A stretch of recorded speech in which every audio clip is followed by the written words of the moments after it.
I recognize the author, Representative Loon, who will explain the report. Thank you, Mr. Speaker and members. Yes, this report addresses the tax bill with some changes, and I'll allow Chair Davids to reference those in a few minutes. But I want to talk about the education funding portion of this that was added in. As we know, Governor Dayton a couple of weeks ago had indicated that a top priority for him was additional funding for our schools. I believe he called it an emergency. And unfortunately, this designation by the governor came after committee deadlines, after our bills had already been reported through the finance committees. Bills were processed to the floor. So, you know, we are all about trying to find common ground with the governor, and we're all about trying to make sure that we're doing the best we can for our schools. So I think what we have before us in this legislation is a true compromise and something we can all get behind. And I think it's something that would be important for all of us to support. So the education portions of the bill, the conference report that we're considering, would be an additional $50 million. And this $50 million would be drawn from the budget reserve and distributed to schools under the school aid apportionment formula in statute 127A-33. And I'll explain what that is in just a moment. So basically, $57.73 for every district and charter schools pupils according to their adjusted average daily membership. This is not formula money, as the governor had suggested, straight up per pupil aid. So not a 90-10 shift either, as the governor has proposed. So all of this funding would go to our schools in September at the start of the fall school year this September. A second portion of this proposal would provide some flexibility with funds that schools already have. Now, in talking about the urgent need for additional funding, the governor has talked about 59 school districts that are having difficulty closing their budgets and making ends meet on their balance sheets. That's 59 school districts out of about 347.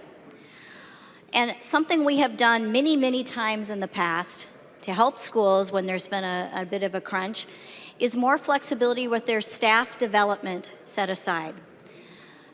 Right now, we require schools to set aside 2% of their basic aid formula for staff development. And that's something I know that we all hold as something that's important. But we have also found it important to offer schools, with a vote of their school board, the ability to have some flexibility and allow those funds to be used for other matters. So we've done this in 2004, 2005, 2010, 2011, and most recently under Governor Dayton. So he did sign these flexibility authorizations into law in 2012 and 13. So for those districts, this additional flexibility is going to help. And I think certainly as districts are making difficult decisions and wanting to retain key teachers and support staff, this kind of flexibility is most certainly welcomed.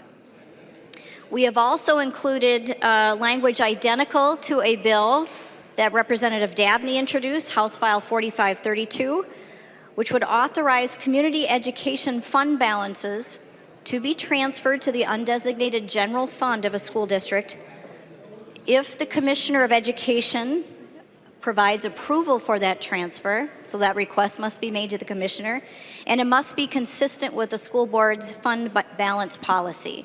So if there is a policy that a school board has that those funds must retain a minimum balance, that must continue to be in effect.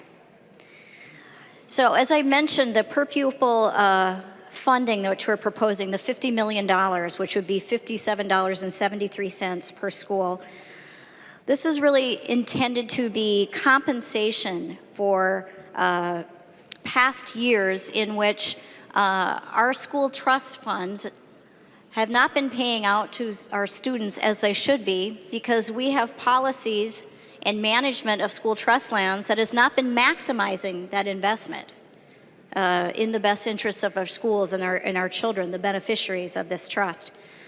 So as we have school trust lands, there may be public water access sites that have been added to those lands. Citizens may be allowed to hunt or to fish on those school trust lands, and those activities usually require a license. Those license fees are paid by the citizens, but the children are not getting any portion of those fees currently. And the DNR has been tasked with the responsibility of coming up with a valuation for some of those activities and what would be owed. And so this $50 million is really a down payment on some of those things to try to help make that right for the children. And so we're going to allow the current beneficiaries to benefit from that now at this time in the school year. So again, it does not begin to relieve us of the responsibilities of continuing those important efforts with our school trust lands, but it again is an important step and actually directed in legislation that said by July 1st, 2018, we should have a plan proposed. The DNR is to be working on a plan. They've done those valuations. And then is to be conveying that to the legislature for how we start to make that right, how we start to make sure that we are maximizing those investments off those state lands for the benefit of our schools and the trust. So with that, members, those are the education portions, and I would turn it over to Chair Davids to discuss the changes in the tax articles. Member from Fillmore, Representative Davids. Thank you, Mr. Chairman or Speaker, and thank you, Chair Loon, for including me in your education bill. This is the tax bill. I'd just like to go through the issues that have changed since it left about a week ago or so. Okay, so there's 6 changes that we made. One is we include Representative Sandsteed's bill having to do with a 100% disabled veteran on some property tax issues. We went with the department's language. We changed it on partnerships, negotiated language on the partnerships. We put some Met Council language in there that has to do with them being able to get lower financing costs. We put in the Minneapolis lodging tax fix, if you will.